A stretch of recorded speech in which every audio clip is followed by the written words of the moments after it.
Welcome to the first episode of Whiskey Talk Forum. What the F? Exactly, so I hope you don't find yourself asking that too many times during this whole conversation. So what is this about? Well, yeah, what is the purpose? The purpose is... So, the purpose of this podcast is just to introduce to you some whiskeys that we may or may not like. We will taste it, tell you whether or not we like it, and then you can watch us drink it. For however long this talk goes on for. Love it. Awesome. Okay. That's a great start. Before we get into that, I'm Plamen, and you are? I'm Nguyen. We're best friends. Since middle school. Yes. So there you go. What do we have in front of us? First, we have my favorite bottle in the world, Lagavulin 16, the classic. Okay. Solid choice. And I bought a random Laphroaig bottle. Not completely random, but something in like the slightly cheaper price range, you know. I mean, Lagavulin 16, that's a pretty nice bottle, right? So how much did that cost? I think anything over $73 you shouldn't buy. Then it's a ripoff. But that's about standard. Yeah, and Laphroaig, anywhere from the Laphroaig 10 Quarter Cask to Select, somewhere around like $40 to $50 is appropriate. So we got this one for $43 here. It's going to be dependent on wherever you are watching this from. Yep. So interesting factoid about our choices. We didn't even intentionally choose them because of this fact. It was something we found out after doing a little bit of research. But these two distilleries had a little bit of contention back in the day. Did you know that? Not so different from you and I. Yeah, okay. Well, they competed a little bit. One might have sued the other. One might have failed. Well, we're going to see who comes out on top today. So, before we start anything, let's break open the whiskey, yeah? Okay. Okay, so, first of all, we have to address one thing. It is Plamen's 30th birthday. Yes, it is. He is no longer in his 20s. This is sort of a farewell to his youth. By drinking. What better way I know. than with whiskey?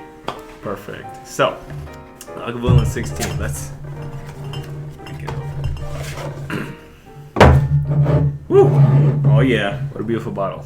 Oh, it's fantastic. Yeah. Well, I have an equally pretty bottle right here. Oh. This is important. We'll get to this in a little bit. Okay. So. Yeah, I like the way yours looks as well. I know. So, I love the Laphroaig green and white. Very iconic. I mean, this Lagavulin 16, probably one of the more famous bottles out there. It's the best whiskey in the world. Okay, well, you know, it is good. Again, I won't deny that. Ready for this? I'm ready. Pop it. All right. What, same time? What's the plan? Yeah, let's just... Okay, 1, 2... Oh. So, first thing of any whiskey, before you drink it, gotta nose it. It's a weird term. I don't know, that's what the experts do, so let's just do that. Indeed. Well, are we doing one bottle at a time right now? Oh yeah, let's do that. Okay. So, I'll pour you your Lagavulin. Thank you.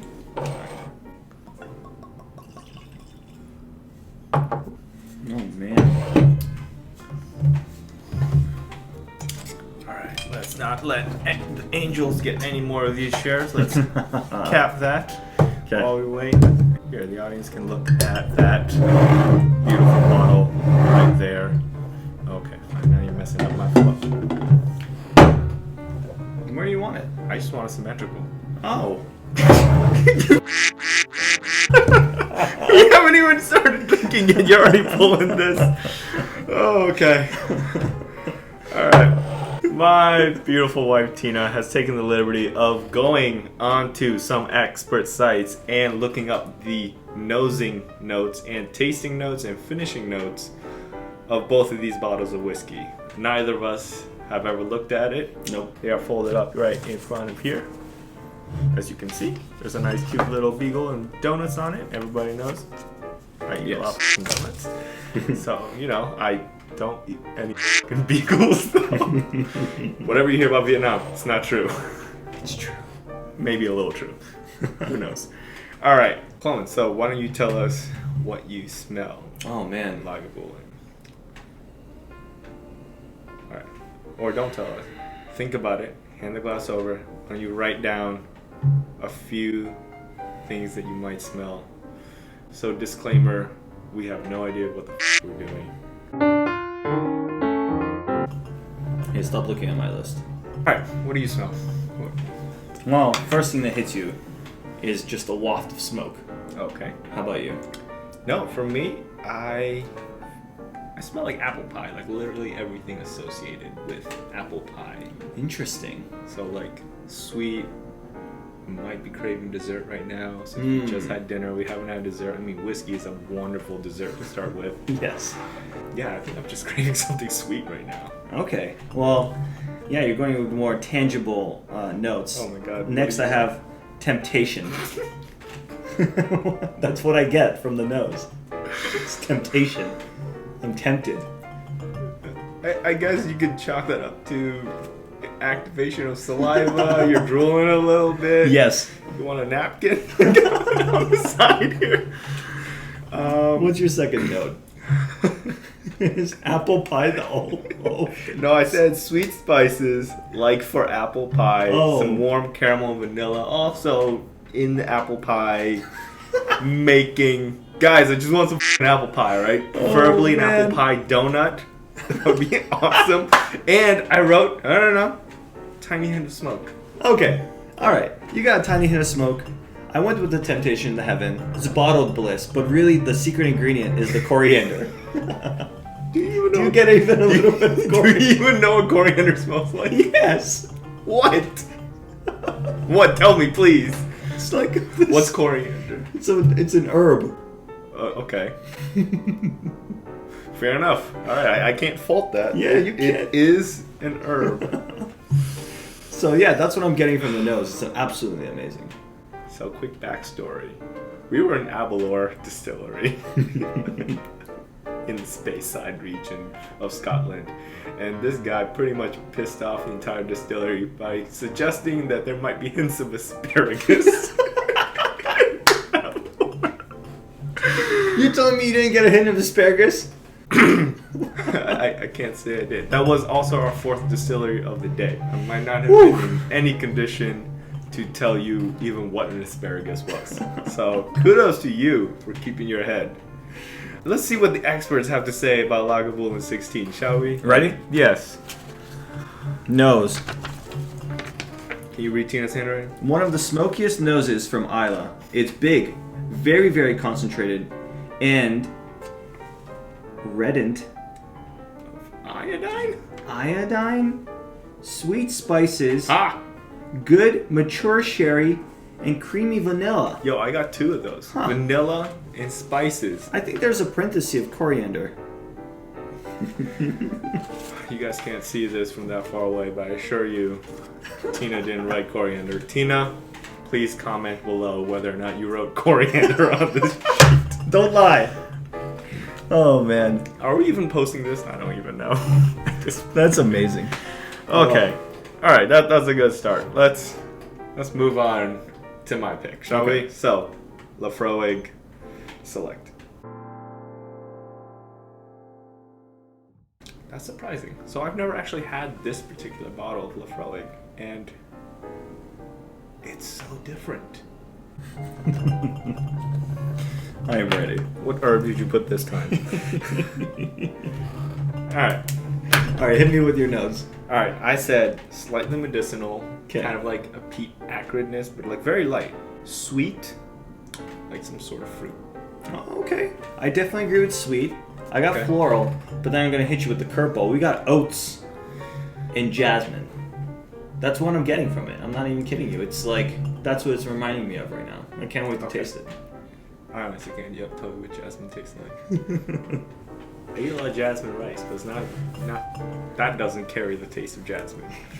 And oats? Oats. Oats. All right, let's Just a see hint. what Tina wrote down for us. Classic medicinal peat notes up front. You totally cheated. I did not cheat. Supported by citrusy, chocolatey sweet notes. Nice. Soft barley. Oh, you got that oats. That's pretty close to barley. Hell yeah. All right. So we like half and half on that. I got the first part. We both completely missed citrus and chocolate. Yeah, that one. I'm not You getting got chocolate barley. at all. Yeah, I don't know. Let's try these. All right. While let's you do do that, while Plamen takes the first sip, we have a whiskey ranking system that we have come up with that I think is fair. Like, I don't like people saying, like, rank 1 to 10, 1 to 100. Yeah, it's arbitrary. Somehow every whiskey has scored a 90 and above I in almost every buffaloed world. myself. Don't buffalo, you guys. If you don't know what that is, come find us. We'll initiate you into the game of Buffalo. Our ranking system is a kind of a 7 scale system, but it's not the same throughout. So it's more qualitative than quantitative, shall we say, right? Absolutely. Yeah, so it's just what we think should be done with the whiskey for what we taste of it. Yes. I don't know if you want to say how to drink a whiskey other than just Well, first of knock it all, back. don't take a shot. Swirl it in your mouth. Let it go all over your tongue, the top, the bottom, the sides. Let it go forward and back, and then finally swallow. And then you really get the most out of it. All right. Ooh. As always, that is a wonderful, wonderful whiskey.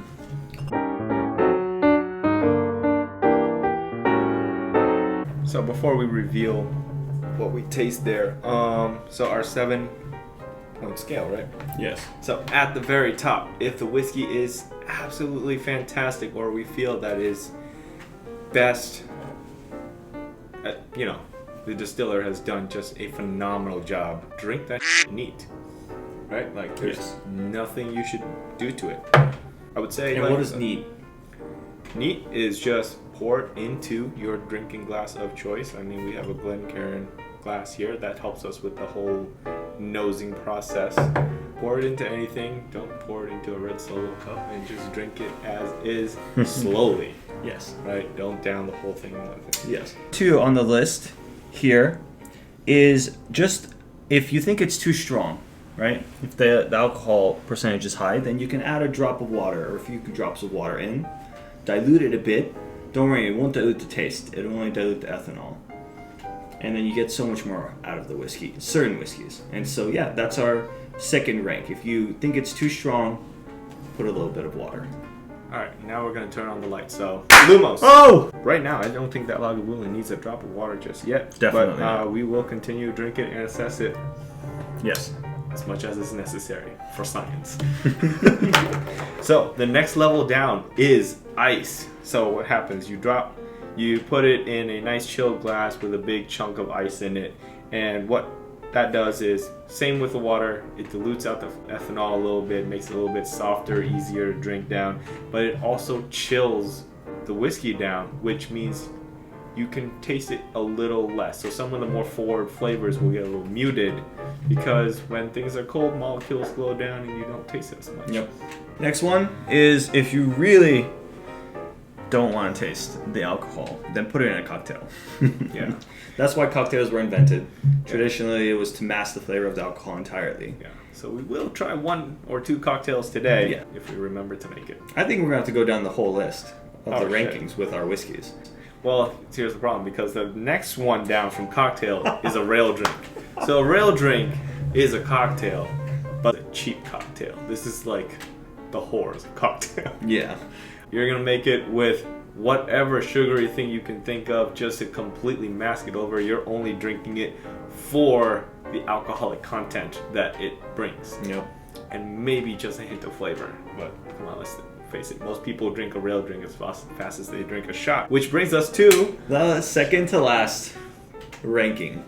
Shot. Yeah, just down that sucker. Like, that thing is only good for getting you the buzz that you think you need. And if the whiskey's poor enough, just shot it. Yeah.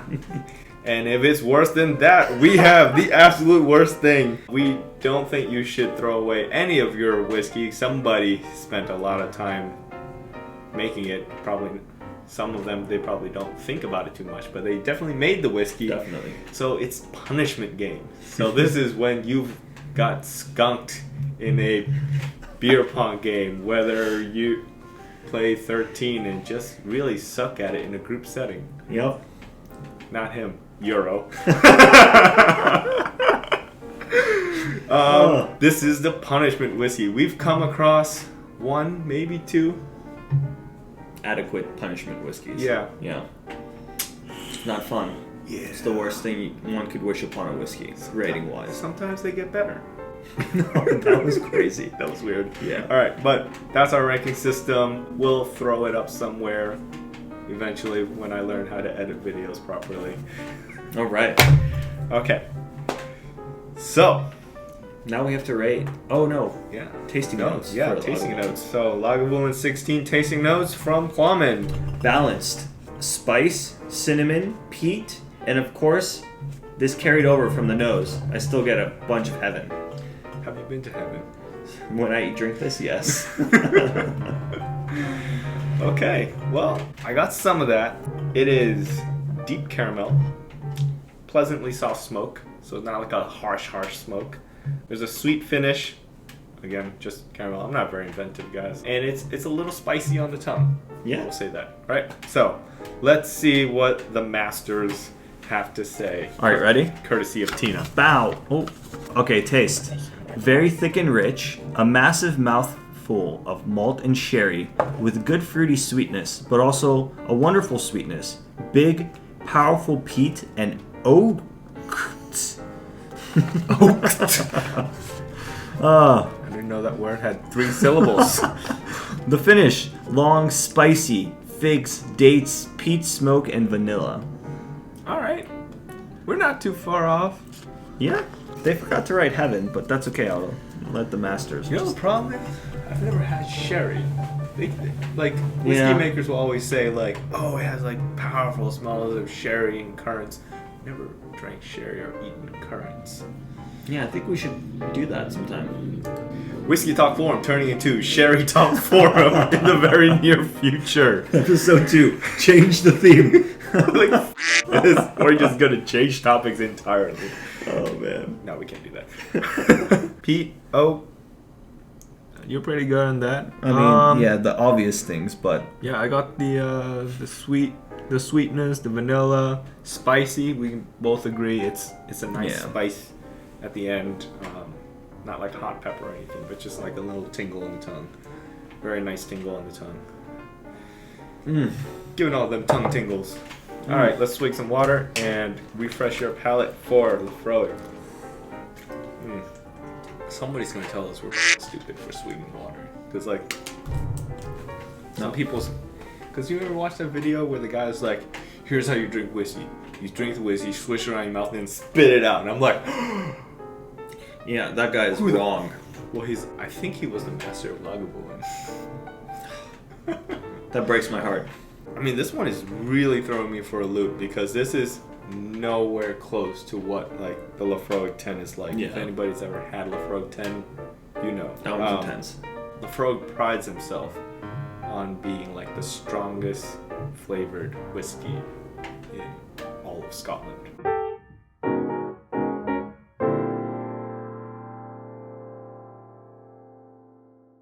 Need a touch up. Yeah, this one's complex. Wow. My head is back my hair standing up? Yes. Yeah. This thing has been annoying me all day. Like it just. Okay, thanks. Got you. Did it work? Nope. Guys, just stare at that while we think about this. That's my thinking tail. It's I gonna need wag more. a little bit when it's happy.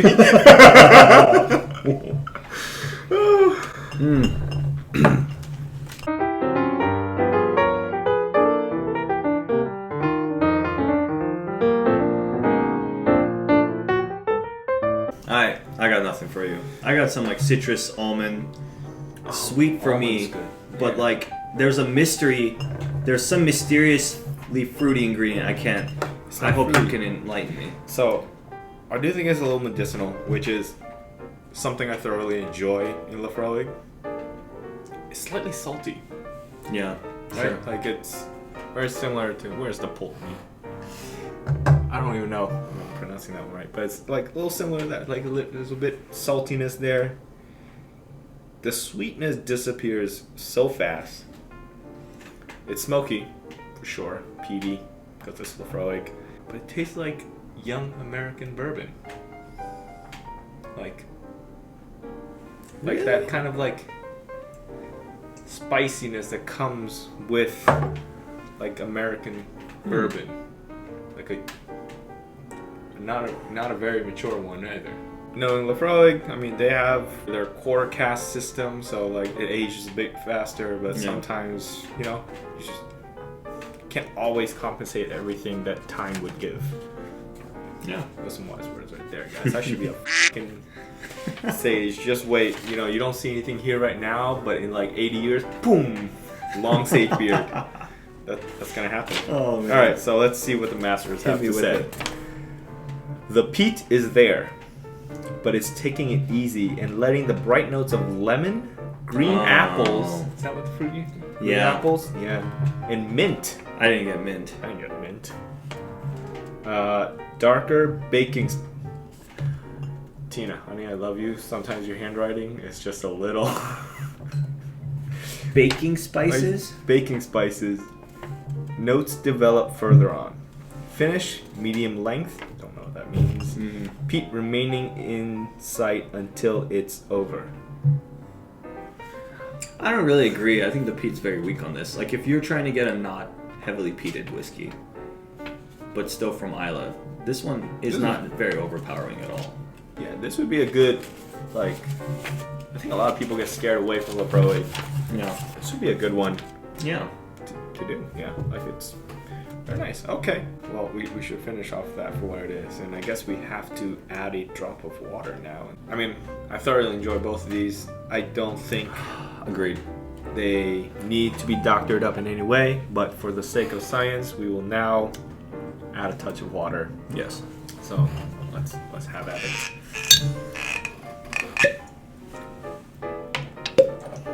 I guess we tried so long to get that sound. It was. Let's not waste too much of it. Water bit. I think we should finish the bottles. Today? Yes. Okay, guys, we don't condone binge drinking. It's not safe to do. We may or may not be professionals only in that arena.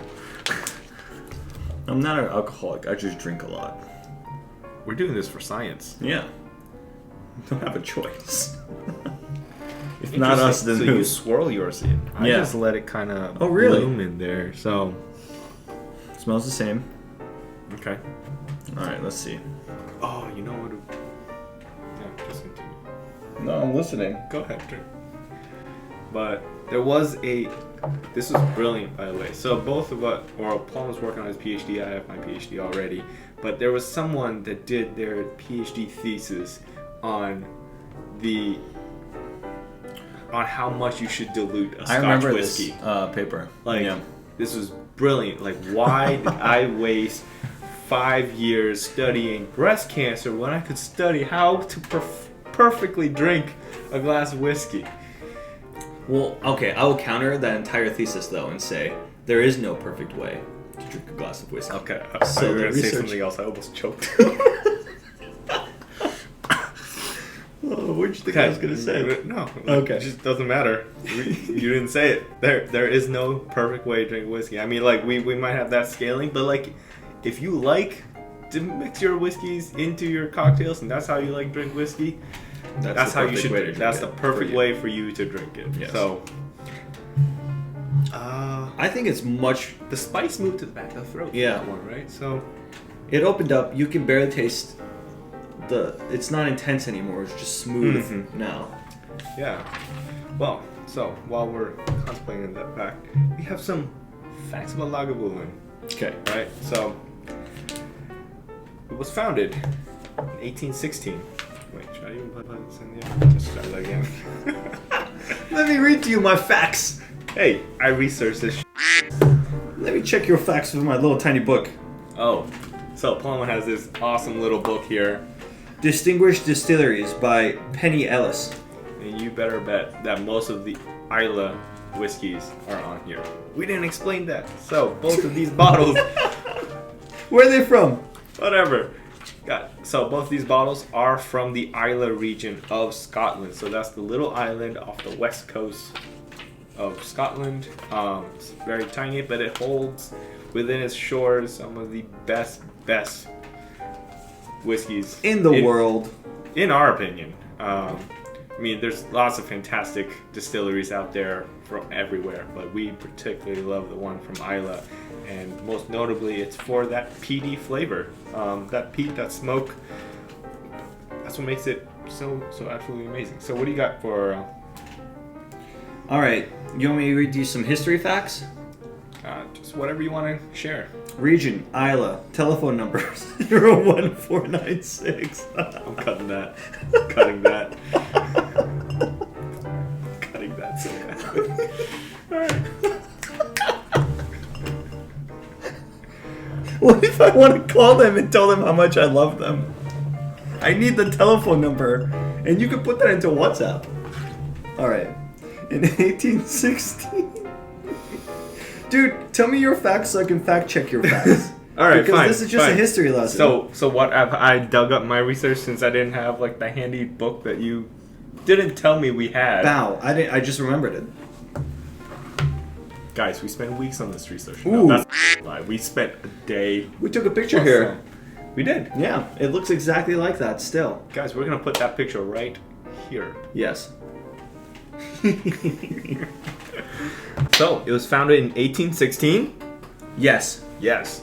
It's By who? John Johnston. Good. Believe it or not. Euro. Its name in Scottish Gaelic means hollow of the mill. Yep. So I'm not even gonna try to pronounce it. Do they have the actual Gaelic in there? Okay. So, guys, I'm terrible with pronunciations. We've gone everywhere in the world. I've never properly done any pronunciation. It's a running joke in all of our travels. He's terrible. Definitely not German or French, for sure. But Gaelic, also not my strong suit. And so, by that fact, it is 203 years old. It's amazing. Absolutely amazing. The interesting thing that I mentioned before about these two distilleries, where we had no intention of picking them based upon this story, but they are very close to each other, right? In proximity. I mean, it only took like what, just maybe like a 10-minute walk down the road from Lagavulin to Laphroaig. Yeah. I don't know why we drove that distance, but we did. Yeah. But because they were in such close proximity to each other now and back then, they had a few minor scuffles.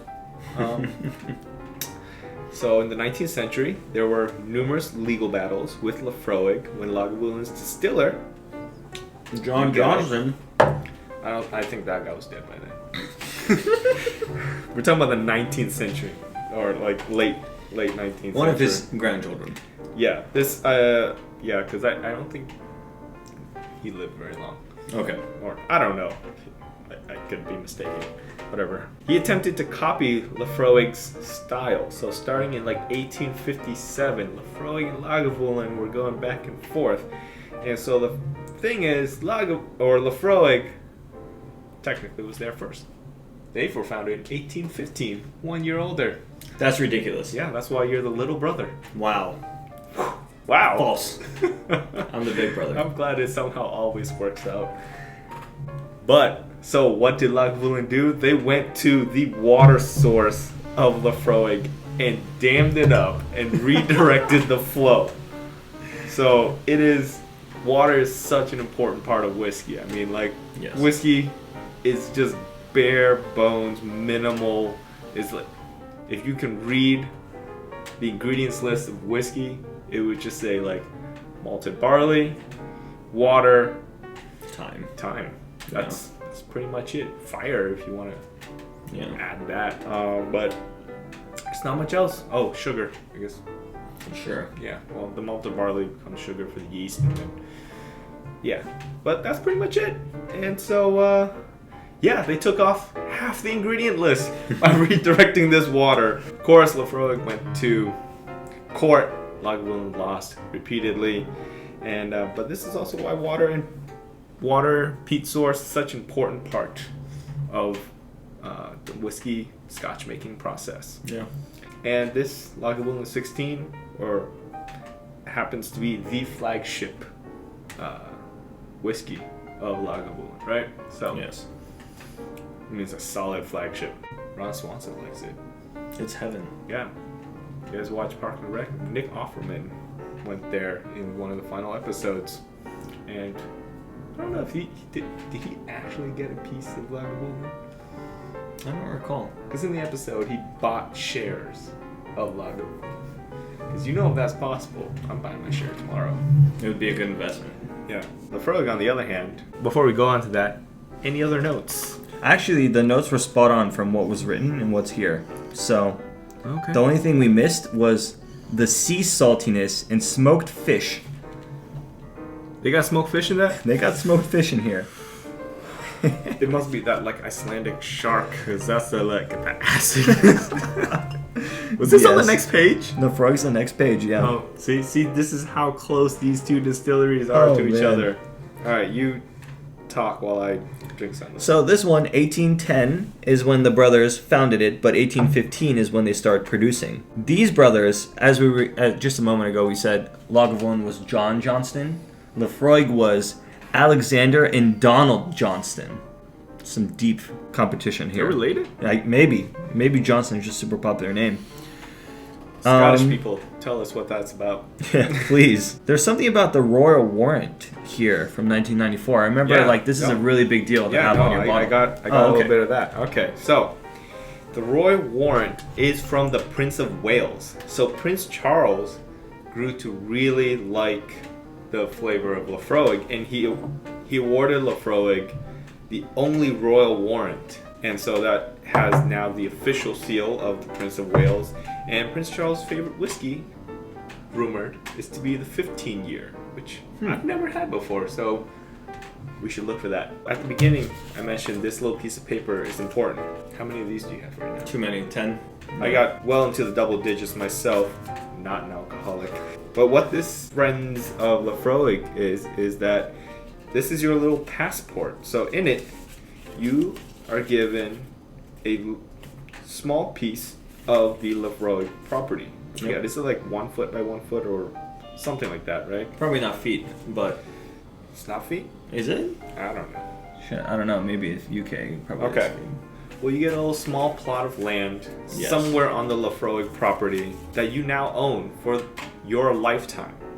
So if you collect all of these, they all come with like a little number, and you can look up your little plot of land if you ever happen to go to the Laphroaig distillery, which Yeah, we they'll did. take you to it. Yep. Yeah, we did do that. That was really fun. You know, like I brought all of mine because they said we were going to Laphroaig distillery, and then they were like, yeah, it's not all in one place. Like, it's not like you're just going to slowly amass the land and then buy out Laphroaig. Yeah. They don't want Lagavulin getting their hands on too many of these because, you know, History does repeat itself, though. those guys. But yeah, like, I mean, if Lagavulin really wanted that Laphroaig land, they have to buy all the Laphroaig bottles, and, you know, that's just good business for Laphroaig. Definitely. At that point, they'll just relocate.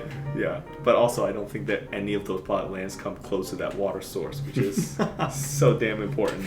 Yes. Yeah, and the name of that water source is Kilbride Stream or Dale. Oh, okay.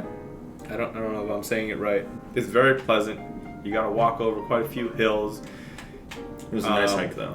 Avoid some of the cow dung that's along the way, because you know it's just all open land there. Cows roam free, sheep roam free, people roam free. Okay. Okay, but But anyways, we go to Laphroaig Distillery. I mean, we did for my bachelor party, right? Yes. So I thank you guys for that. It was an amazing trip that we did 2 years ago. Yeah, you get to go there, spend the whole day at the distillery. They take you out to the water source. You can drink from the water source. Yes. Then they pack you with an awesome lunch. You talk about whiskey, drink some more whiskey, go back, fill up some more bottles of whiskey, take it home with you, and that's a good time. You forgot one of the most important parts of the Water of the Whiskey tour. You get to go to the peat bog and actually see how they dig out the peat and take it to burn. Out of our entire group, he is phenomenal at cutting peat. It's something the Bulgarian way. Bulgarian genes. This is what we do. Should I drink this before I Oh, I did, yeah. Oh, okay. Please finish it. It's quite delicious. I'm a fan. I have reassessed my evaluation of this whiskey. I think it's better with a drop of water. It's just as complex. Like, yeah, I would agree. Lagavulin got Stay nothing neat. from the water. Yeah, stay neat. Yeah, for sure. But hey, Wow, you just knocked it down one peg on the rank. remember, it's not a ranking system. It's how best to drink it. Oh. Well, I would never It's just say it's best to drink it as a shot. That's offensive. But there it might are happen. some.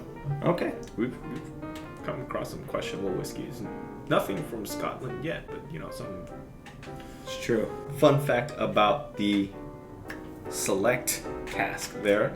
It is called Select cask because it is selected barrels from the quarter cask, the PX cask, the triple wood, and the 10-year. Wow. All combined. So that's why it's called Select cask. Oh, that's so cool. They pull a little bit from each of those maturations, blend it together, and that's how you get the Select cask there. And its final maturation, an American Virgin White Oak. Wow. So it's the best of all of them. It's best for all of them for those that want a toned down Laphroaig. Like you didn't want to be slapped in the face with how much peat and smoke that Laphroaig can offer. Especially triple wood is like just punched in the face. Yeah, that one's intense. Oh, I would almost say like 10-year is the one that is definitely the punchiest. You don't think so? I think we have to test them out. All right, so you guys should let us know what bottles we should do next time. See, the benefit of some of these early distilleries that we visited, we only did one a day. Towards the end of our trip, we were doing like 3 or 4 distilleries in a day. That was intense. Fantastic time. Yeah. Yeah, get a designated driver, guys. Yes. It is not safe to drink and drive. Definitely not. Get yourself a Euro. John, we love you. Okay. But not Johnston. No. Depending which Johnston. Not Johnston. Just John. All right.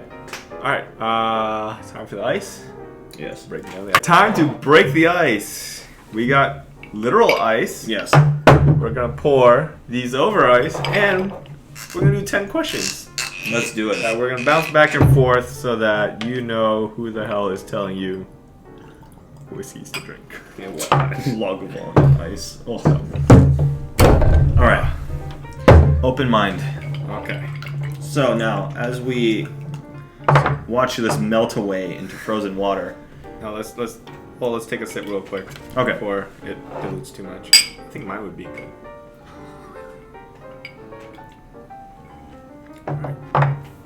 This does exactly what I think it would actually do. It's terrible. Oh. Yeah, I hate that. It's not as good as the drop of water, but Ugh. oh yeah, should not do that. Should not do that. Probably shouldn't do it for either. Actually, I hate both of them, but this one's especially bad. This drops down to I'd rather shot this than drink it with ice. So, Steve, where are you from? I was born in Vietnam, in Saigon, Vietnam. How about you, Plum? Where were you born? I was born in Sofia, Bulgaria. I'm representing. Plamen was supposed. So you can see here. It says I'm Vietnamese. Very proud of it. Plamen, I guess this is how Bulgarians dress. Yes. All the time. I mean, as far as I've known him, as long as I've known him, he's always had a blazer on.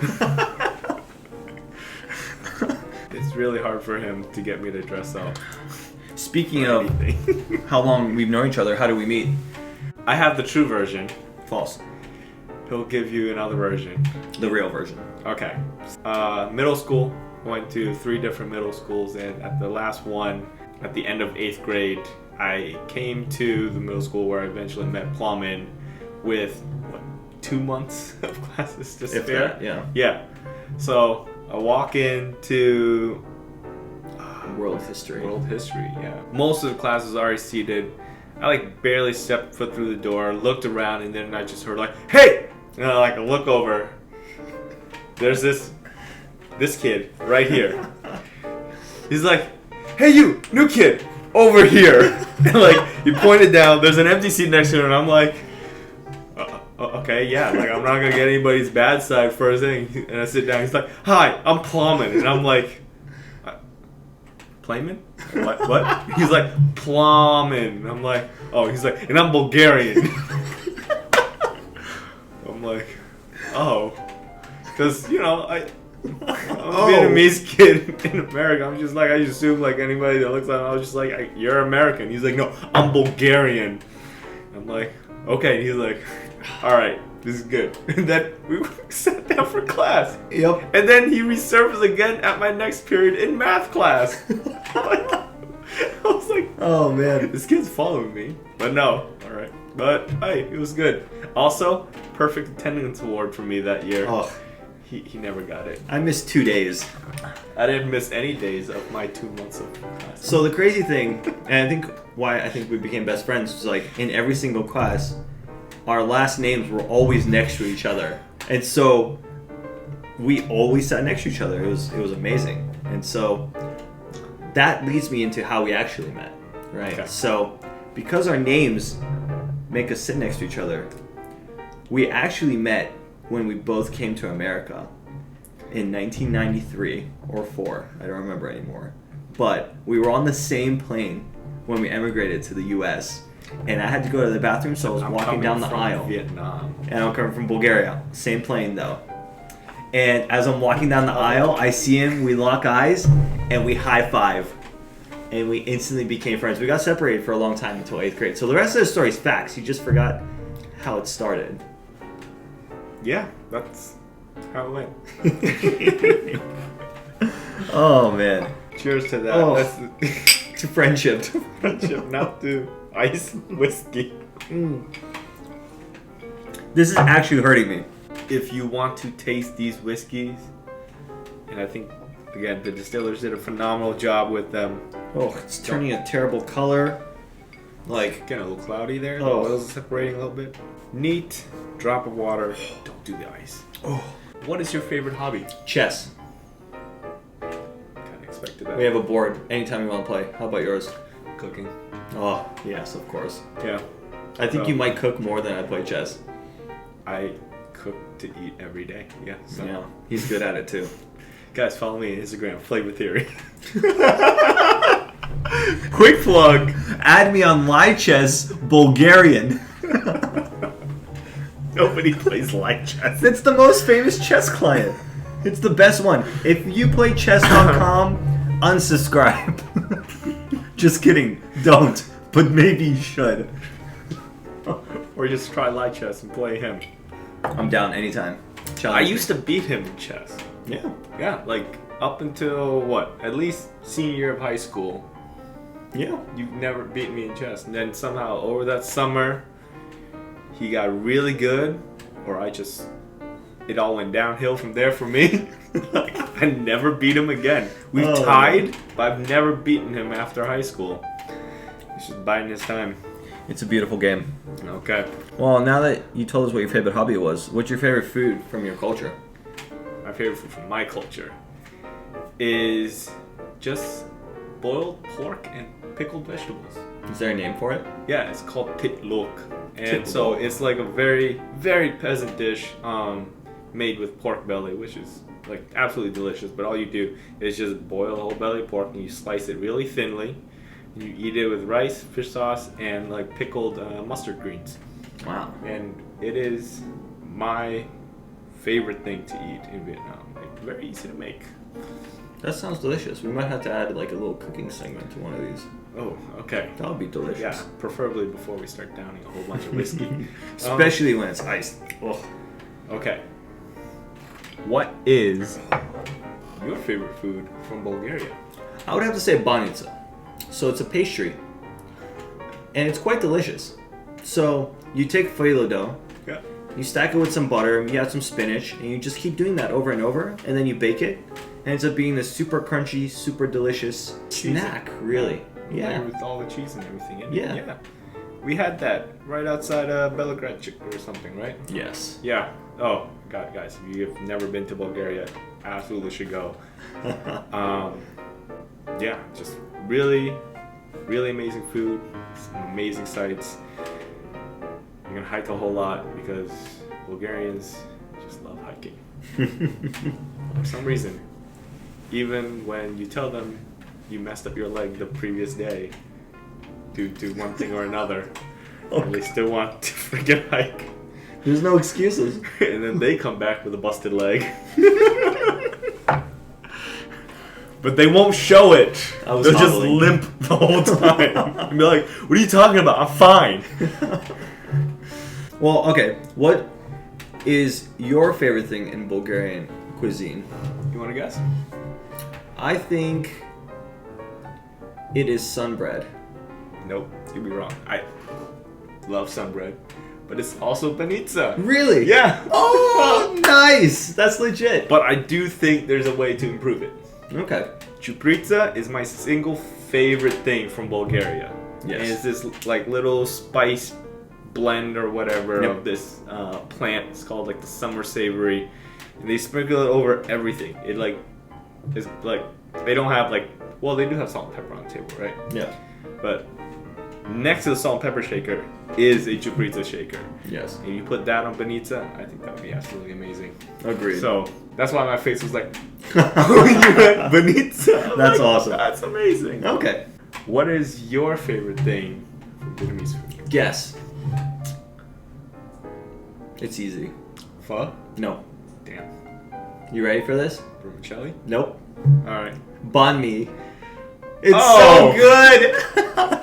And finding a good one is so hard. Oh, I should have guessed. You eat so many freaking sandwiches. Yes. Why was that so hard to think of? Mm. Okay. I do love pho though. Like, don't get me wrong; those are all Amazing. amazing. Yeah.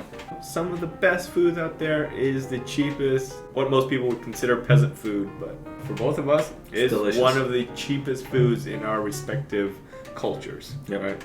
Like in Vietnam, you can get a banh mi for about 30 cents right now. I think that's how much we paid for the banitsa as well. Oh, Like, okay. So 30 cents will get you two of the best dishes in the world. 30 US cents. Yeah. If you have 30 Vietnamese cents, they don't even exist. Our lowest bill starts with 1,000 dong. Oh man. Oh, this is a good one. What is the funniest, oddest thing that you think other people find about you? So a weird one for me is that I used to breakdance, and like I don't really seem the type, and I did it for like 6 years. Like I loved it until I realized how terrible it is for your body. And he would patch me up when I come back to the dorms back in undergrad, practicing windmills and stuff. Like just everything's torn up, bleeding. Threw away so many shirts, and he'd just be there, put some Band-Aid, put some ointment, and then I would just open it up the next night. Like it was. That's interesting because like for me, I never found it that weird that you breakdance just because I've watched you go through all of it. Oh yeah, what's Palmer do? Yeah, he just breakdance and breaks everything in the process. Who's ever next to him, his own body, whatever's in the vicinity is gonna be broken. I think he's taking this dance way too literally. How about you? I would say my name. Win-win? Yeah, anybody that knew me from high school and back, they will know me as Stephen Nguyen. Yes. So I had an American name. Stephen picked way back just to make, my life in America just a little easier. But then in my family, I have a nickname, B. We'll go into that story some other time. If you want another 10 questions, let us know. My legal name is Nguyen, spelled Nguyen, if you ever met a Vietnamese person. I think people find that name odd, just because like you have the same first and last name. And the funniest thing that I find that other people do concerning my name is that the ones that I've met from college onwards, nobody just calls me Win. They always say win-win. Yep. oh, hey, Win, what's up? And I'm like, hey, Francisco. And then I'm like, do I add your last name to this? But it's not like I go around. I'm like, hey, Plamen, Nikolov. Yeah. Just like, hey, Plamen. But yeah, no, everyone is, hey, Win. Or, well, Plamen's the only one that calls me Steve. I can't change it. Again, I've known you too long. Yeah. Most people, or high school backwards, call me Steven. Family calls me B. John calls me Nguyen. Yeah. Carl calls me a different name depending on who he's talking to. I think the oddest thing that I think other people find about me is the sheer number of names that I have. I love it. Well, that's actually a cool thing. Yeah. This is one of your questions. Okay, so favorite book? Right now, I would have to say it's Kitchen Confidentials. What happened to Count of Monte Cristo? No, well, because I've recently found myself reading over Kitchen Confidential more and more. So it's by Anthony Bourdain and talks about his time moving up through the ranks in like professional kitchen. Wow. So it's a very cool book. I'll have to it's check a very it out. like raw, real book, and I think it's something that a lot of people, at least in the food industry, gravitate towards because it talks about a lot of the truths that they haven't voiced up until when the book got published. So thank you, Anthony Bourdain. I mean, he's gone now, but it's a really awesome book. I've had the book for quite a few years, and I've had to buy a new copy because my first one got worn through. Wow. Yeah, the binding broke, so. That's legit. Yeah, that's one of my bathroom books. Anybody else have that? Like, you just have a book in the... No, just me? Just you. Most people use their phones. Yeah, maybe it's good that that one broke. The new one doesn't go in the bathroom anymore, so if anybody wants to borrow it, it's mostly sanitary. What is your favorite book? I'm gonna have to go with Lord of the Rings trilogy. The whole trilogy. Fine. Well, I guess I'm setting up in a way that like I like everything Tolkien. I can't pick one, but if I had to pick one, then I wouldn't even pick from the trilogy. I'd say Silmarillion, because that's like the start of it all. Mm-hmm. But you can't really appreciate the Silmarillion until you've gone through, and it's actually, I would say, a bit of a hike to get through those books. Never read the Silmarillion. Oh, I have it. I'll give it to you. It's amazing. Okay. Yeah. So it's just like how the universe was created, and how the Maya and all the Maya and everything, like all the angels and all the like sub-angels, how they all came and fought war. It's very biblical. There's angels in this? Yeah. And then the sub-angel was what in Mordor, like, anyway, right. We're not going to get... What show are you into right now? Cheers. I'll let you go first. Okay, you guys remember when you cheers, you gotta lock eyes with the person you're cheering with, or else, you're just kind of like flicking them off. Really. Yeah, so there's two things. They say if you don't cheers while looking in someone's eyes, that's bad sex. 7 years of bad sex. I've heard that one. I actually don't care about that one that much. Like, fine, that sucks, but really, why, for me personally, it's such a big deal is because when we drink, in Bulgarian, I think in many cultures, you toast, right? You say cheers, or Nazdrave, which is to your health. Yep. So I'm drinking for your health, right? It's a very serious thing. It's like it's a very respectful gesture. Yep. And if I don't look you in the eyes, I don't care about your health. So it's like a big deal. Like you have to say Nazdrave. yes to your health. Nazdrave. So yeah, bad sex aside, gotta respect people when you drink with them. Yeah, absolutely. Favorite show. Most recent thing, I just binged the first season of this right now, is the Chef Show on Netflix. Oh. Yeah, so Jon Favreau and Roy Choi, they go around, they meet all these incredible chefs, celebrities, or whatever, and they just cook with them. And they take through the process. So Roy is like a very, very talented like Korean American chef who, he made all the recipes for the Chef movie. So I don't know if you ever saw that movie with Jon Favreau and is it Sofia Vergara was in there? Okay. Yeah. So I really like that movie. It's kind of cool to see them do this sort of cooking show, but more like real conversation about food. Cool. And Jon Favreau, I mean, he launched the MCU pretty much for me. Made the first two Iron Man films. And plays Happy Hogan, so he kind of got with Aunt May in Spider-Man. Oh, damn. So, good on ya. I'll have to check that out. That sounds awesome. What about yourself? What's your favorite show? I'm also right now? watching this show on Netflix called The Spy. Okay.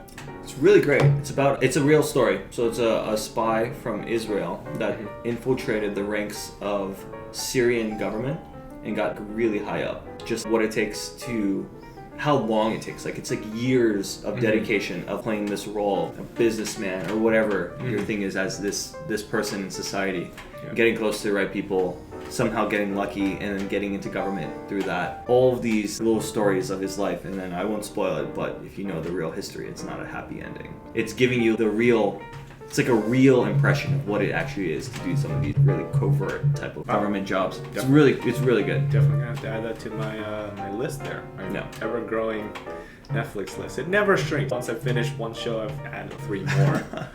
Just based on all of my friends' recommendations. So Spy. Yeah, it has Sacha Baron Cohen as the star. Yeah, that's weird for me. In a serious role. I'm gonna have to somehow get out of my mind that it's not Borat strutting across the stage.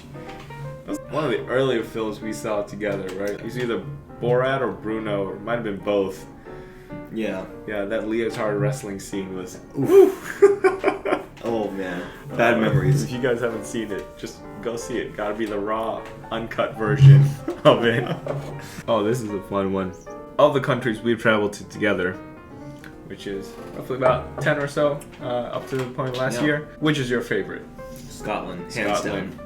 Yeah, absolutely Scotland. I mean, we wouldn't be doing this show without Scotland. I wouldn't have this book without Scotland. I'm obsessed. The distillery tours were amazing. The hiking was amazing. It was my bachelor party, so it was even more special. Yeah. I guess I would have this ring without Scotland, but it wouldn't be nearly as enjoyable. Definitely cut that out. Honey, I love you.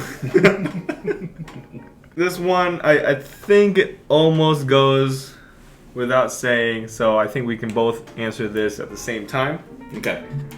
What is your favorite spirit? 3, 2, 1. Whiskey. Of course. WTF. WTF. Why would you even ask that? that's oh hey, that's the first WTF moment. Drink. Oh. Now that we've kind of cleared all that, let's talk about what's going on today. Okay. I know, like, classes started up for you, even if you haven't started up for classes.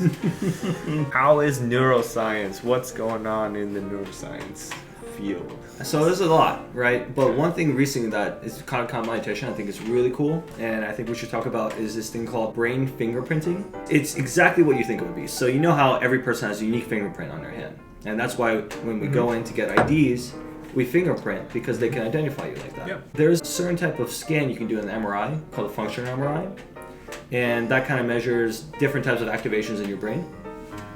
Those activations can be processed in such a way that they identify you from someone else. And so that's your brain fingerprint. And it's an fMRI fingerprint. And so there's a lot of work. I think the first paper that really, the seminal paper, and this is 2015 in Nature, it's only growing from there. And I just think it's fantastic because it's not so much like, can I tell you from me? That doesn't matter. But let's say we get a cohort of people that have Alzheimer's and that have dementia and that have some kind of psychopathy or something else, right? They might all have fingerprints in their own cohorts in a higher dimensional space. You can then put all of these data, like it's a type of functional connectivity that you're looking at, and start fingerprinting people to see do they fit into this cohort. And even more so, you can do a regression to see are you going towards that way where the Alzheimer's people are, or are you going towards a healthy one or not? It's a really cool tech. It's super new. None of it's clinical yet. But I think it's going to grow more and more. I think anything that would give us early detection for any disease state, I think is phenomenal. Because prevention, it's way better to prevent something than to try to fix it, which is broken. So I would drink to that. Preventative medicine. Entire research philosophy right there. Cheers. Cheers. But that brings up an even more interesting philosophical point. That means more than ever, this shows that your thoughts define who you are. Yeah. Some people in, like, say, our nation's capital need to consider that whatever they have coming out of their mouth might be one thing, but what they think of, that's defining them. Absolutely. But, all right, let's move away from that philosophical shit show that is our nation's capital. Hey, it's right there. What up, Dram? What up? Let me snap my fingers, and then we're gonna have like a beer cocktail. Oh, Beer yes. cocktail. So It's 3, time. 2, 1, go! Go! We're back, and there's beer in front of us. It's time for beer cocktails. Why are we doing beer cocktails? Remind people. That's further down the list. So after ice, if the ice isn't good, no. Hold on, I want to show Oh! a little trick for all of. Fair enough. You're in college and you're over 21. This is a little trick for you. If you ever don't have a bottle opener, so just use end of a spoon, hold it down, and then boom. That was cool. That was a better pop than any of the whiskey ones. All right. But yeah, so next thing is cocktails. So if you didn't like how the whiskey tasted, neat, drop of water, ice, well, here's your next one. Paul and I aren't especially partial to sweet cocktails, so we have an alternative, beer cocktails. You have light beer. We have a very, very nice dark extra stout. Yeah, it doesn't matter. Whatever you prefer. It depends on the whiskey you're mixing in, but Yeah. it just tastes better in a beer than a soda. Agree or disagree? Agree. 100%. Also, you know, sugar kills.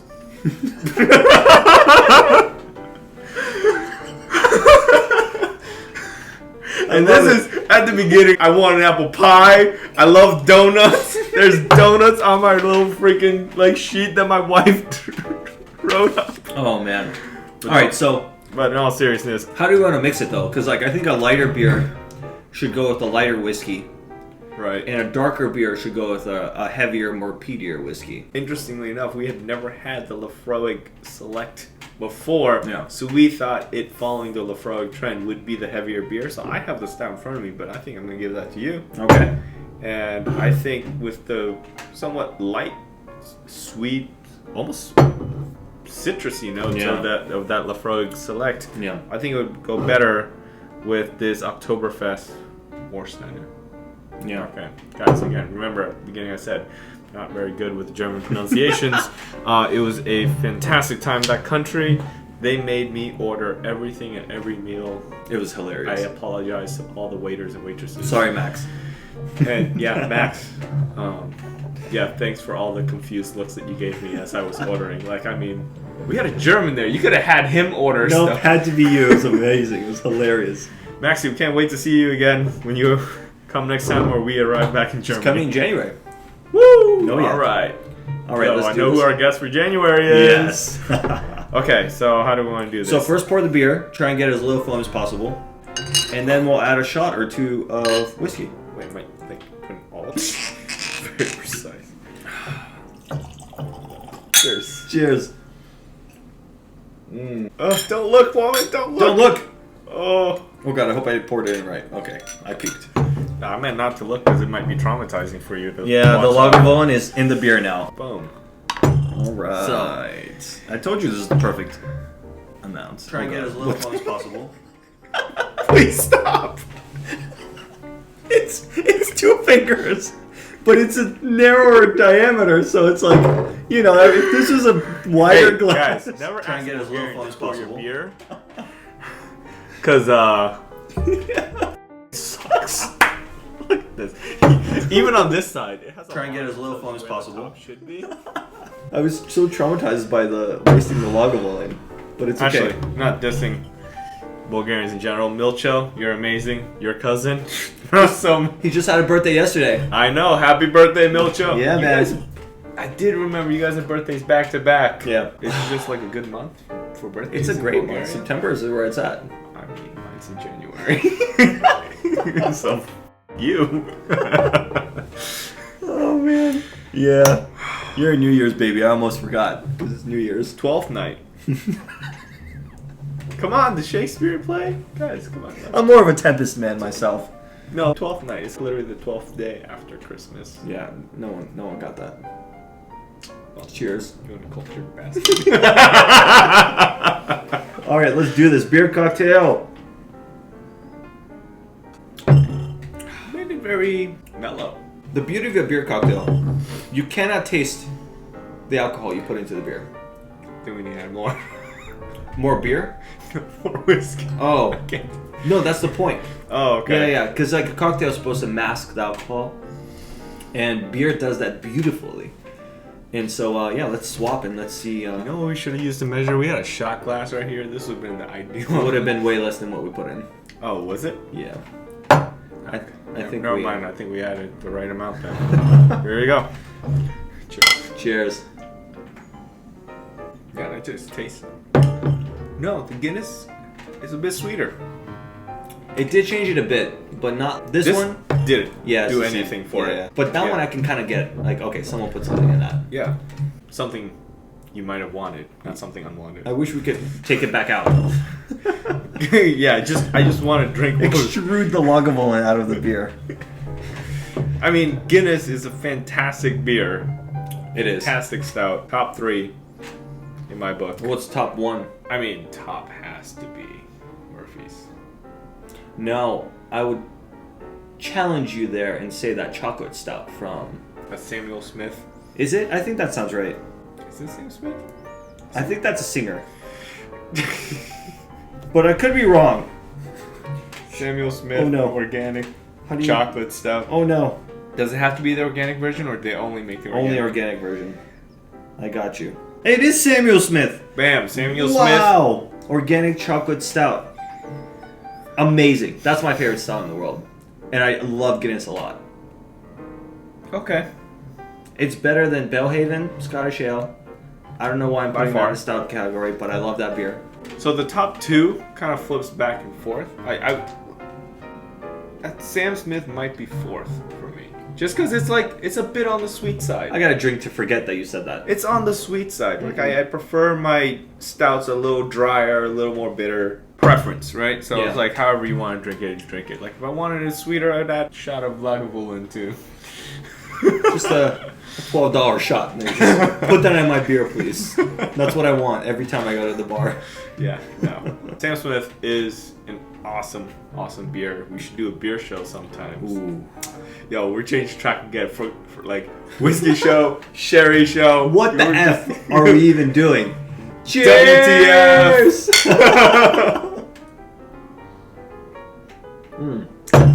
But I would say top 1, or let's say top 1 and 2, because I'm still conflicted. There's this bar in Montreal called Dieu du Ciel, I think. Perfect pronunciation. Okay, so French, the other accent I don't do really well with. But they have this really dark stout that's just absolutely amazing. If you're ever up in Montreal, try it. Phenomenal, phenomenal brewery. Food, second, Murphy's. Third, just your straight, lovable Guinness dry Irish stout. Yeah. Actually, I'm a little conflicted because this is the extra stout. This is the extra stout. It's Yeah. it's like heavier. It's more intense. It's a bit more bitter. Yeah. Yeah. And it's not... Well, it is nitrogenated, isn't it? Oh no. Is that true? I'm not sure. Somebody let That's us something know. to check. Yeah. Is Guinness Extra Stout bottle nitrogenated, or is it just carbonated? Because the draft is way smoother on the tongue, right? So No. that's like our love of most stouts overall. Didn't they just have the Guinness factory up like an hour, 45 minutes from here? Oh yeah, absolutely. Fantastic place. So in Maryland. hey, Yeah. if you look up the NPR article for the opening of that Guinness brewery, you'll see our lovable mugs right on that article. We made it. We made it. That's the dream right there. Being on the opening. Opening day. Yo, Guinness, if you're watching this, sponsor us. We'll put whiskey in your beer. Yeah, we'll put anything in your beer. Actually, we'll put your beer in us. How about that? Probably. We're never getting sponsored by Guinness. Last on-topic thing we had was... No, you haven't told us about what's going on with you. Oh, okay. So, So, I mean, I'm working in the prevention field. Prevention is way better, way more efficient than trying to fix something once it's broken. Like, You can't make money off of that, though. I'm just being devil's advocate right now. sure, but sometimes you're not always in it for the money. Totally agree. Okay. Yeah. Glad we can agree on that. So, prevention side, and here's the thing that's been like irking me. This is annoying to I think a lot of people in the health sector, in the medical field. People are fighting against vaccinations. There's such a big anti-vax movement. And the most recent thing that's happened that I think that's really cool, out in California, they're in the works of passing this bill where you are no longer allowed a medical exemption or religious exemption or any exemption of any kind. Probably there's some stipulation in there for, life-threatening situations or whatever, from getting a vaccination. If you don't get your vaccinations, sorry, you're not going to school. Like, you are banned from public school. I'm not sure how much the state That is a controls serious the private consequence. school. Yeah. That's huge. Parents have to start asking themselves whether they're willing to pay out the money to put their kids into private school, whether they're willing to take time off from work to figure out how to homeschool their kids, or I'm gonna be straight up about it because I have no great love for anybody in the anti-vax movement. Are you guys really smart enough to educate your kids at home, like to homeschool your kids? I don't think so. Damn. I think if you are even anywhere thinking about anti-vax or whatever, it's probably best to just vaccinate your kids and put them into school, because Honestly, though, you're just not bright enough to do that. vaccines cause autism. Just saying. So I believe that guy has had his medical license revoked. Oh shit, really? Yeah. Oh damn.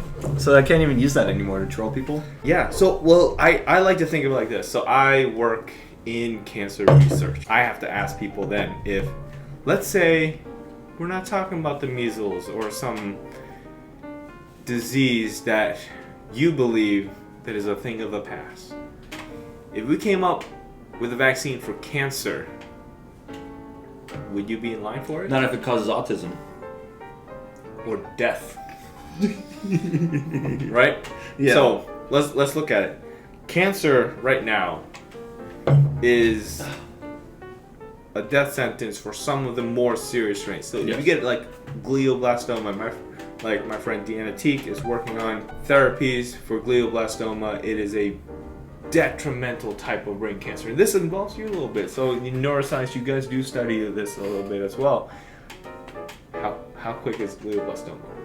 Months. You got like less than a year. Oh, it's right? terrible. Like, basically, from diagnosis. Yeah. If they get you like past like 6 months, they're like, oh man, we did it. We improved your state of being by giving you an extra like 6 months of life. Yeah. Like that's, yeah. But what if you had a vaccine for it? It requires you to get a vaccination. Is that something you're going to turn down? Definitely not. Like, taking the vaccine, guaranteeing you that you won't get brain cancer, versus leaving it up to chance, like you believe that you're entitled to due to your religious omissions or whatever exemptions that you believe, or that you believe that crackpot that you will, get autism, or your kid will get autism from doing this. It's like, is their life worth it? Okay, on a serious note, Sure. I don't think it causes autism, but are there any drawbacks to vaccines? Is there anything negative about taking a vaccine? I've taken all the vaccines. I've also had all my vaccinations. But I don't know if there's like actually any risk to it or not. I only thought like so as much I like trolling. Both of us come from another country, right? Yeah. You got your fob shot? I got the fob shot. You got a fob shot. Yeah. So he can't. Well, I you want to will take off not. the blazer? It's all right. So for all of you who come from different countries, Yeah. this mark right here, it shows that you went you came from a different country, and this is the country's way of catching you up on all of your shots. All at once. Yeah, like all at once. Welcome maybe to not, America. maybe not all of them, but like there's decent number of shots that go into this, and regardless of what age you come over, everybody, my family at least has this, except for the few of my cousins that were born here in this country a little afterwards. Hey, I took a higher dose than a lot of you guys, and I don't know, autism, like my brain still works pretty well. I'm still alive. Wow. Cheers to that. Cheers to living. Yeah, sorry if I'm getting a little impassioned on this. This is just like, So there's no drawback to vaccine. there's no drawbacks. Just Like, get them then. Just get it. Just get your Just vaccination. get the shot. We travel a lot, right? Yeah. So, like, you've gone to about 10 countries outside. I'm nearing 30 countries. John is up to like 70 or 80 countries. Yeah, he's killing it. We gotta get shots to go to all those countries. Like, they don't even let you pass border control Yeah.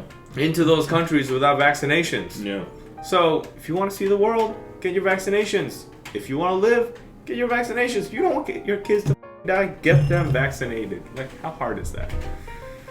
Cheers Yeah. to vaccines. Cheers to vaccines. So, alright. Let's go back to something happier. Happy birthday, Plum. Hey, thanks, man. It's been a great birthday so far. Yeah. I mean, Plum's the last one of our year to join the 30 Club. It's a club I've been waiting to join. Not exactly an exclusive club. It is Time time dependent. Yeah. He is the last one of us to join it. Glad Good. you're finally here. Glad that the little brother of the group is finally They're in denial. Part. I'm the big brother. of this exclusive Ooh. club that people can only be in for exactly 10 years. So, I was the first one yeah. in this club, yeah? Yeah.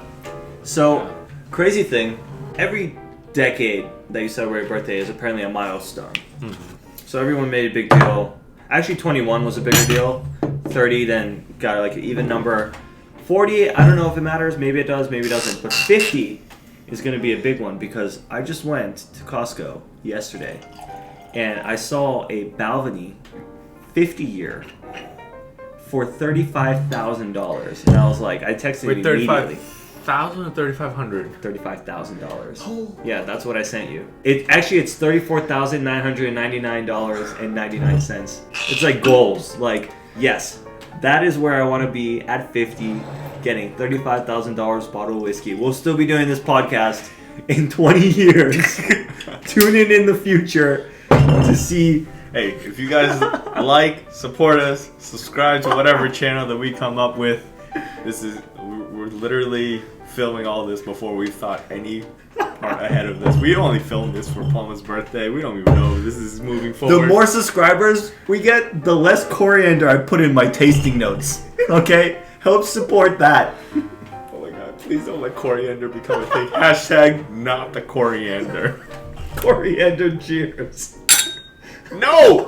No! I don't want coriander. I already got it. I don't want coriander. Cheers.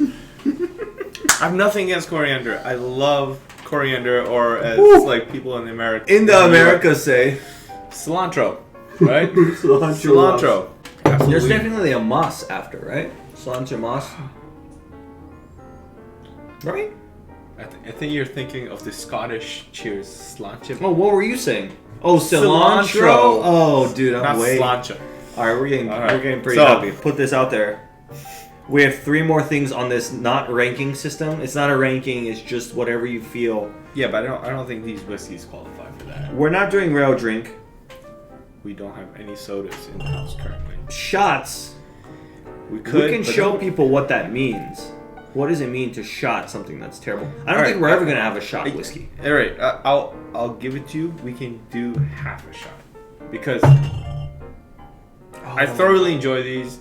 I will shoot half of it, but I want to sip the rest of it. Fair. Fair. All right, so shots. Ooh. And then, So I do have a surprise for you for the last ranking system. So prepare your news. wait. You brought out the glass of ice. Oh shit, we have shot glasses. I forgot about that. Oh no. This is gonna be a mistake. Whoop! Nope, just. That's fine. Whatever you pour. That's, quarter. That's all I want to waste That's all on we're this gonna do. fantastic So, spirit. We don't recommend doing this with either of these bottles today. Maybe some bottle in the future. Yeah, if you get a terrible bottle, and I think we should have a really bad contrast Guys, next time. suggest us. The worst whiskey you've ever had. Fuck. Alright, we might get it. We have to get it. I don't want to guarantee It's it. gonna be like $10 or $20. Who cares? Yeah, The but worst one. I don't want to drink it. Oh, we won't drink it. We're shotting it. No, you gotta go through the whole process. That's To the next deal. episode. Cheers. I mean, that was a lovely shot because, like, It's actually a great shot. I would. But I don't slowly bring advocate that. shot down. Yeah. Yeah, don't do that to your good whiskey. Oh, okay. Back to sipping. We can chat a little bit, and then I'll surprise you. We need to finish our beer cocktails. I know you jumped the gun a little bit. Well, Alright, whatever. you know what? I'll finish it now. Oh, glad you have an extra bed. Ooh.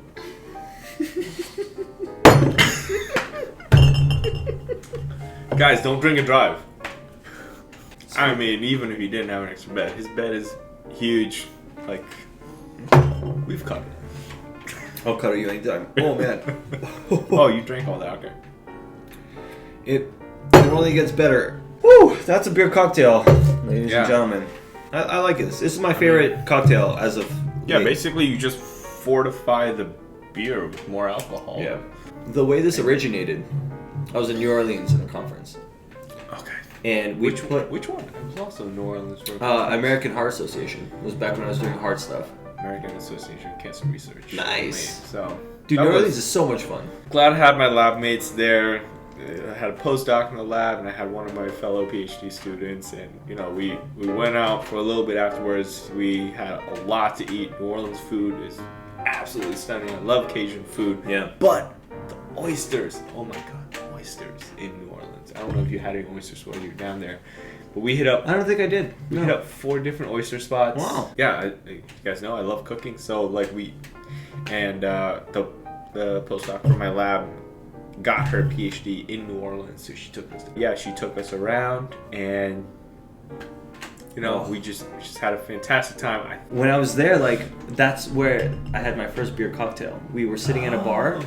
We had Pablo Blue Ribbon, and it was it was an okay beer, right? But then he we were means like PBR, so past PBR, past blue. and ribbon. so we were having it. And it's like, well, you know what? Pablo. What would make this better? And we put a shot of Jameson in it, swirled it around. You can't taste it, but after 3 of those, you're feeling way better than you would without them. And then we did 2 hurricanes, and then the night commenced. How were your comprehensive exams? That was the You hardest guys test I've ever You guys taken. have 2 exams. Though, 2 right? days. No, but you guys have 1 Oh each yeah, yeah, year. yeah. No. Oh no, sort of. So we have like a comprehensive, and then we have an oral. Mm. But the oral is what you expect. You just defend your thesis topic. Oh, okay. It's an excuse to write a grant, pretty much. Okay, so we Yeah, all yeah. done that. Yeah. But yeah, no, the comms was just a lot of information, and it's more than anyone should have to study for in one time. It was stressful. So you're like Not a full time. you're the first neuroscience PhD I've talked to about this. So what is your comprehensive exam like? It's split. So our department's kind of unique, where it's interdisciplinary. So half of the year you spend on cellular and molecular neuroscience, okay. and the second half you spend on systems neuroscience / cognitive. Okay. And so you have to know it from the bottom up. You start cellular, and you learn G protein coupled receptors and all that stuff. That's really important. And then you go up to just what is emotion, right? And different behaviors and how because you have to study the brain from different parts. Because the problem with neuroscience is we have the people at the micro scale and the people at the macro scale, but at the meso scale is where you have a disconnect. We can't connect it. It's almost like quantum physics and general relativity, right? At some point you have Newtonian physics, but they don't connect. The general. Okay. Anyway, You're talking to a biologist here. at some point the theories you had don't me work. at cell, Yeah. and then you said physics, and I'm just like, Oh, okay. Oh, God. No, we can go at it this way. So you have you understand how the cells work, the cell works. yeah, Or a neuron in this case. I hope so. And then you have like a small population of neurons, fine. But there's like millions, tens of millions of neurons, trillions of connections. So at some point, it abstracts to a point where those rules don't make sense anymore. They don't work that way. And so you have to ignore what's going on at the single cell level to understand what's going on at behavior level, like language. Like you cannot explain language analyzing one or two neurons. You can't. No one can, right? It's like a very complex network synergy that's happening. So we have to study it at like a higher scale. Yeah. But in order to understand everything, like we have to make it all make sense. This is why I think neuroscience as a field developed more in recent history versus like, back when, reductive biology was. So like for me, like biochemistry, cellular biology, like I understand all that. But that was an era of like reductive biology where you break down things to the simplest parts. Yeah. You figure out what that single part does and you then slowly scale up from there. That's how it should work. I totally love that approach. I mean, it was wonderful up until senior year high school biology, and then we introduced systems biology. Yeah. Systems biology, I think it. The most mathematical of biologies, by the way. I love it. I love it. That is true. I'm not a huge fan. I've learned to cope with it considering my discipline, or my career path, trajectory, research focus, whatever. Yeah, system biology is absolutely essential. And thank God you were there to help me for it because, man, guys, like I know to any of you out there who share this sentiment, I raise my glass to you. Plamen, raise your glass. I know you're not gonna agree with this. Fuck math. No. No. But it is useful. It is useful. You should learn it. Oh, I can't believe I just cheers to that. I hate you right now. That's why I did it. Math is all that matters. Like math is essential. But here's the thing about like hyper specialization in like PhDs. If you choose to go up to a PhD level, don't. Perhaps that's the right advice. Like don't. Maybe. Yeah. Or find yourself someone who is crazy about it that can help you with it. So that's like, you focus on what you're good at and then take advice from someone who has that aspect that you don't have. And I absolutely agree with you. Like researchers out there, this is what's holding I think some researchers back because they are so focused on what they can do right and they're almost dismissive of what other people can provide input for or like a different perspective. Perspective is absolutely key in research, especially medical research to push the boundaries of what we already have. No one can do it alone, right? So like your neuroscience, tumor biology, both our degrees are interdisciplinary for a reason. Yes. I mean, we can't do it alone. Oh yeah, no, definitely not. And if you even want a more general scale, I am the computer person. You are the animal expert, animal model expert. Like, I will never touch any living thing. No cells, no animals, not me. There's a line here at this table.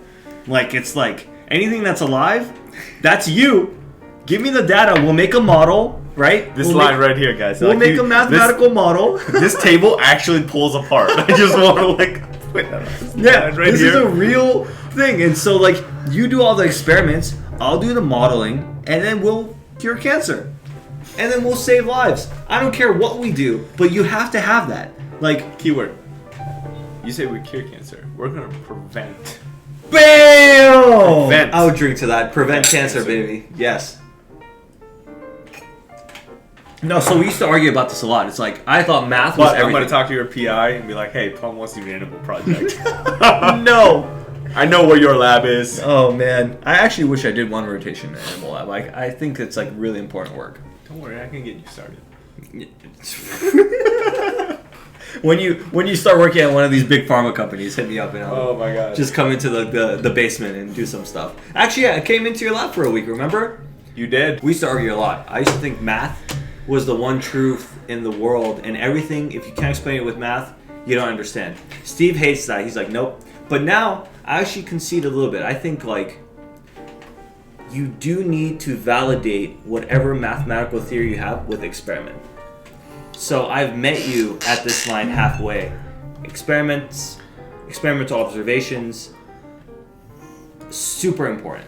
Like, you have to have that, otherwise all the theory is just theory. And that's really where, like, I love theory, don't get me wrong. Like, I would sit and write equations on a chalkboard for the rest of my life and be happy. But it's not tangible. At some point, like, is that how the world works? You have to ask the world that, and nature gives you some feedback. It's like, maybe, maybe not. Do some statistics. That's a whole nother talk. This, you may or may not be happy to hear this. This makes you slightly better than Sheldon Cooper. Oh, you. No, but so you guys watch Big Bang Theory? So Sheldon No, Cooper is no. a theoretical physicist, so he deals exclusively in theory. Plamen has pushed that boundary. He is agreeing that the experimental and the biological has point to say past the theoretical. Yes. Guys, we kind of running out of content at this point. Plamen is just like pouring more shots because it's his birthday. Enjoy my birthday. Alright.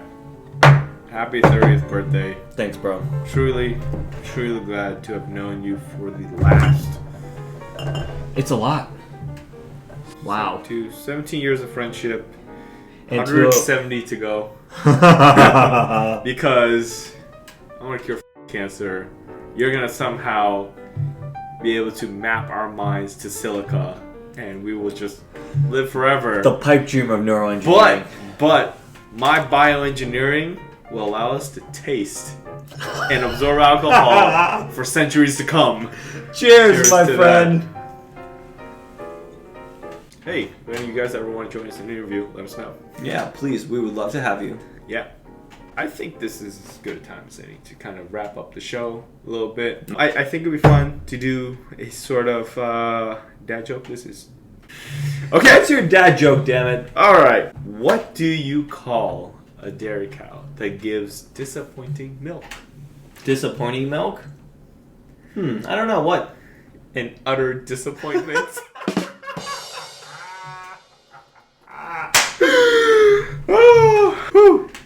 Alright, so the other day, I was talking to Steph. Okay. And I told her I need to go to a doctor. And she asked me, which doctor? Which and I said, no, the regular one. Oh my god, that was bad. Well, good. Thank you guys for watching. Thank you. Please like, subscribe. You're the best. WTF. See you next month. Until next time, Nazdrave. Nazdrave. At 50, we're gonna make our own distillery. Yes, start our own distillery. Yeah, we're gonna start a distillery. Small batch, 50 Yeah. gallon still. Yeah. So Dude, I'm down. us and our best mates, we're gonna come together. Yeah. Hey, by the time we're 50, we'll be revealing, hopefully, some of our own. Who knows? Tune in for see. that. We'll see where it goes. Or, it just might be a glorified restaurant pit stop. That would be amazing too. Honestly. You want to try this? Oh, even mix Laphroaig Select and Lagavulin 16. Oh wait, I should drink something. Still tastes like Lagavulin. I'm a little heavy on the Lagavulin. Okay, I was like, wait, Shad. pause.